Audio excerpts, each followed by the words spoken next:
Gandang tanghali, kumusta po? Narito po ulit ang update natin para sa lagay ng ating panahon. Ngayong tanghali po ng November 14, 2023 na kung saan sa ngayon po ay malakas pa rin ang bugso ng hanging amihan na halos umiihip na po sa halos buong bansa habang gumaganda o kaya po ay pumapabor na ang sirkulasyon ng mga sama ng panahon sa labas ng ating area of responsibility at posibleng magsanib at maging isa ang mga yan na maging bagyo at papasok na sa ating PAR bago mag-weekend at tatawagin po yan sa local name na Bagyong Kabayan na nananatili po na malaking banta dito po sa ating bansa this week at ito nga pinapakita ng forecast model na atin pong ginagamit hanggang po sa susunod na 2 linggo.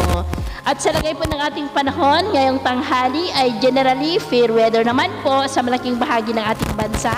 Pero posible pa rin ang maulap na kalangitan na may mga pulupulong pag-ulan sa ilang bahagi po ng Cagayan Valley, Cordillera, Bicol Region, Mimaropa, Samar Provinces, ilang bahagi ng Leyte, Northern Cebu, northern part ng Negros at ilang bahagi ng Panay Island. At sa susunod po ng mga oras ay mas maraming lugar na po dito sa ating bansa ang makakaranas ng maulap na kalangitan na may mga pulupulong pag-ulan.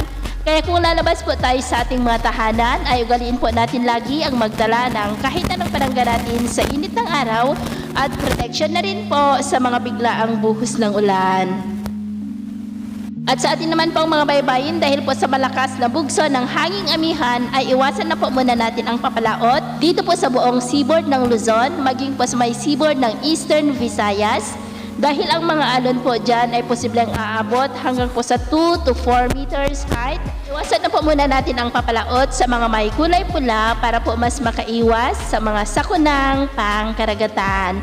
So, yun po ang latest update natin sa araw na ito. Ako pumuli si James na nagsasabing sa kahit anong pagsubok po na darating sa ating buhay, huwag po tayong mawawalan ng pag-asa. Thank you and God bless!